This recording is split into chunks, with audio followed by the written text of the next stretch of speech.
Can you believe it? I don't know why people let me do this, but somehow we came to Charleston, South Carolina, and they were like, hey, you know what, Paul? Here's what I found out. If you tell people you have like a show, they're like, hey, you can have the whole bar. You can do whatever you want. And here we are. We're taking it over. And I don't want to get too excited. 150th episode. Shelby, is that right?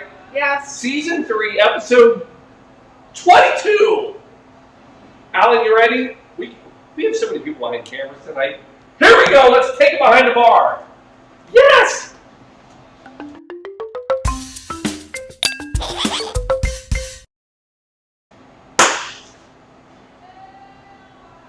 We got it?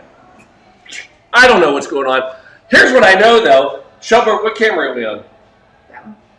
Holy cow, look at this. So, here's what's amazing. Camera one. Huh? Camera one. We have done this show so many times from the basement. All I know is this. When we travel, I have more people in the audience watching the show than in the entire Ethernet. Can I show them? Yes! I thought you were on a camera. No. Yeah, put it on. There Look at this. We got cameras. Look at this. Yeah. So right now, what you're looking at, HCC. We're down in Charleston. We were kicking some ass in soccer. Half of the guys got yellow cards. No. One of the guys got a yellow card. Yeah. Whatever. And shout out to the 60s. So apparently we're just not old enough. So at 50. We got to work. At 60, second place, huge shout out to the guys. We'll get there. But we're here tonight. We ready? Bring it back in. I am. You're on. Am I on? It's all you, baby. We're talking about South Carolina, talking about the 150th episode. Here's what I can tell you. So if you know anything about the show, I'm always sitting there trying to figure out, all right, how do I do it tonight?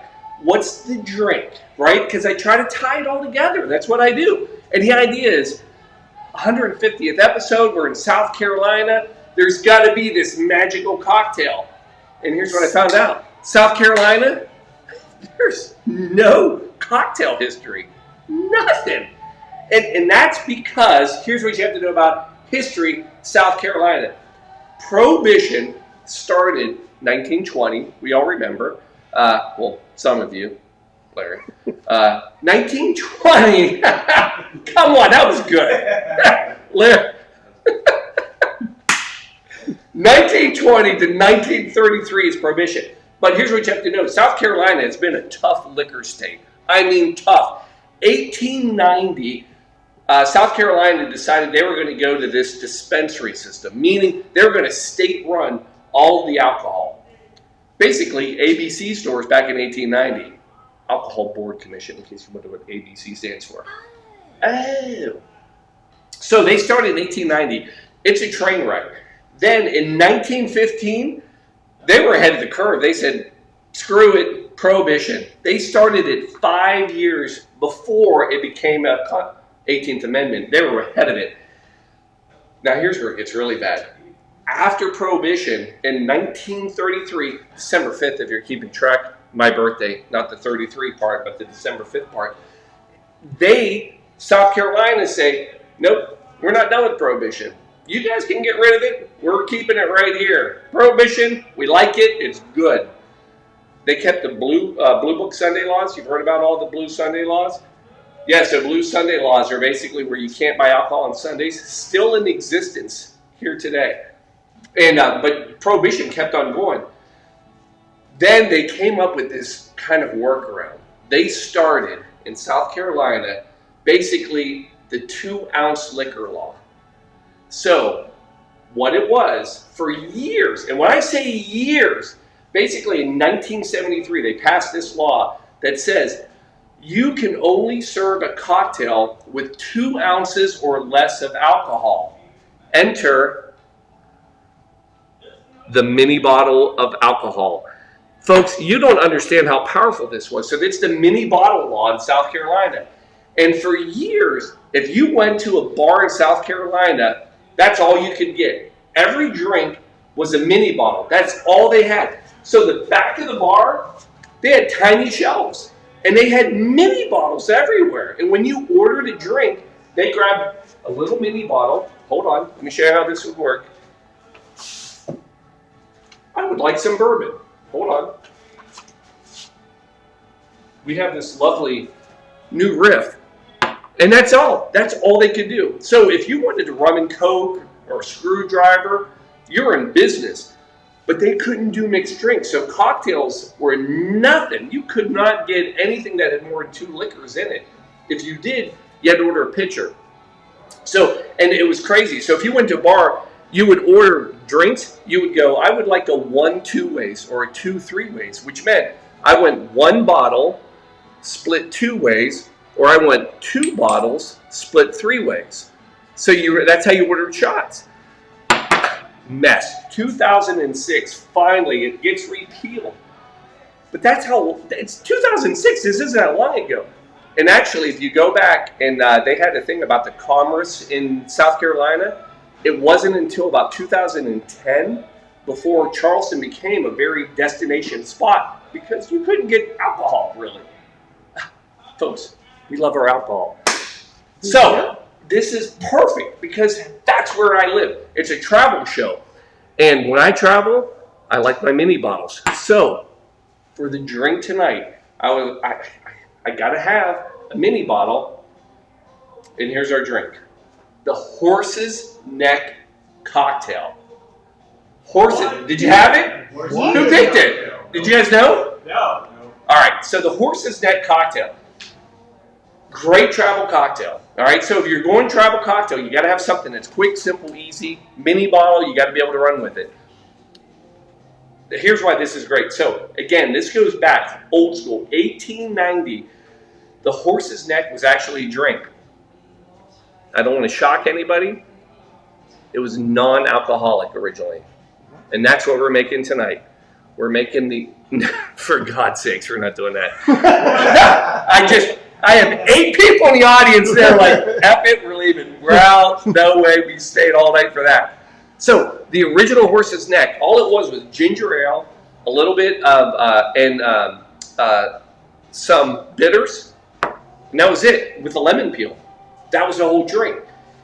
So in 1910, Fort Wayne, Indiana, somebody decided, hey, if I put whiskey, bourbon in the drink, it's better. Here's the only sad part. Anything that I get in front of me, I don't need 20 years to decide if I add alcohol, it's better. I need 20 minutes. You know what I mean? If you give me a glass of anything, I was like, if I put alcohol in this, it's going to be better. It took them 20 years, but they finally decided, and at the time, what they called it a horse's neck with a kick. And that was the drink in 1910, and it was big. Matter of fact, the British Royal Navy, it was their go-to drink. And that's what we're going to make. So, here we go. Now, I'm going to tell you the star of the drink is bourbon, mini bottle. We're living there. By the way, here's what's funny about the South Carolina history on the drinks. So, they lived off of this mini bottle rule. And the problem, I guess, is that they loved it because for tax purposes, serving, it was easy, right? Mini bottle, boom, done. But actually, this makes a strong drink because it's not 1 ounce or 1.5. It's actually almost 2 ounces. Yeah, it's like 1.78 ounces. So the drinks were stiff, which is good if you want a stiff drink. But anyway, but we're going to use it tonight. And but the other star of the drink, ginger ale. Side note, ginger ale goes back, all right, 1850 Ireland, right? That's where it started. They made the first ginger ale, but it was in 1907, John McLaughlin. And where's our Canadian player, right? Where's Geoff? Yeah, we needed Jeff here because I was going to give him a shout out because actually Canada Dry, 1907, that was the first basically ginger ale that was built in Canada, and then that's what we know today. So, and if you're ever curious, ginger beer was earlier. That was about 1700s was ginger beer. That's stronger, and that's fermented. So you have ginger, sugar, water, fermented. Ginger ale's in the middle. It's a soda flavored with ginger. And then actually, if you want the mildest, it's club soda. So they're all related. And for God's sakes, I know, make the damn drink. Here we go. All right. So it's a roadie. Here's our cup. Ice.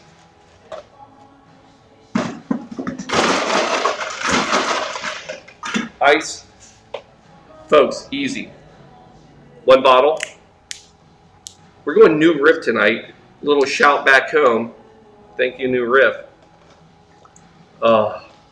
Nice, fresh bourbon. And it is a fresh bourbon. It's like a new, yeah, I mean, and we're fine with that. Covington? Yeah, Covington. Back home. Then, slowly, because I've dropped this like 8 times already. It's better than club soda. Ginger ale. Ginger ale. Now, the other thing, and here's why it's called the horse's neck. It's the lemon peel. So, I don't make this stuff up, but the trick of this drink is you have to get the longest peel possible, and then that is apparently the horse's neck that you mix into the ice. One more. One for me and One for Shelby. one for Shelby. And the trick, you have to buy like 100 lemons just to be able to, and we're just throwing the rest away because we're horrible people. But that, now, if you've never been on a show before, there's something that has kept us alive, COVID-free, which apparently COVID doesn't even live down here because we've been on the streets. There is no COVID in South Carolina. God bless them. But emergency, folks, keeping people alive since 1890, back when we started this whole thing. And we give it a little sprinkle on top. And my friends, right there, that is a horse's neck cocktail, quarantine style. Shelby. Bears. Oh! Oh. I get called out. Bitters. Yeah. 1, 2. 1, 2. Folks, can I say it again? There's a horse running away. Yours. That's mine. Ching. Thank you, Shelby. See if it's good. Oh, yes! That's the spot. That's really good. Hold on. I need some more.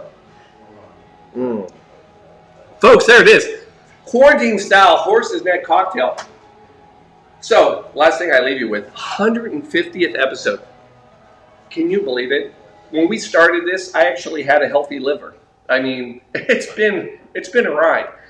But 150th. So, in case you're wondering at home, that is called the sesquicentennial anniversary. Folks, it's been a long day. Sesquicentennial. That's right. I'm saying it right. Sesquicentennial. They're laughing at me, but I'm saying it perfectly. Rolls right off the tongue. It does. It's an easy. Everybody does. I mean, hey, isn't this your sesquicentennial? Sesquicentennial. Sesqua meaning 1.5. Centennial meaning of 100. Forget it. Just, folks, celebrate. Have fun. It's life. It's love. We're still rolling. We're saving lives. Actually, everybody that donates, we're buying coats for kids. And that's the important part, right, Shelby? Yep. How bad is this episode, Shelby? It's awesome. It's a train wreck. No, and we love it. That's where we live. And we've got comments. Oh my God, we have Facebook's working. Oh, it's working. Yes, we're back. We are live on Facebook. Colleen wants to know, and I've already answered, but Colleen wants to know who our new groupies are. Oh, we have new groupies. They're the ones that are all coming on her and tell her they're taking her place. Oh, boom! No, I'm just kidding. We have the St. John connection now, that's all I'm saying. Folks, I love you. I appreciate you being here. To everybody out here, right here. Yep. Wait, guys. Wave. Wait, did you give us, can we do the camera? Cheers. They are. Oh, they're on camera. Oh my God, cheers. Cheers. Folks, love you. Love all of you. Thanks for being part of this. Hey, oh, shout out. Can I give a shout out? Do I have time? Yes, but you're at 15 minutes now. Oh, well, we have plenty of time. Shout out right here, Adam, bartender we've been with the last 2 nights, giving us this bar to run for the evening. Yeah. Homewood Suites Hilton, you guys rock. Probably going to get thrown away. Adam, I hope you don't lose your job for allowing us to do this. We're going to call him Adam for now. It's not really Adam, unless it's a good thing. And then his name is really Adam. If it's bad, we made it up. He's the best. He's the best. And him and Liz, right? Oh, I got 2 people fired tonight. But anyway, they're awesome. Thanks for letting us take over your bar tonight. We'll be back. And we're done? You want to be done? We want to be done? Yeah, we got to make cocktails. I didn't get to make enough. Folks, good night. Love you. Cheers.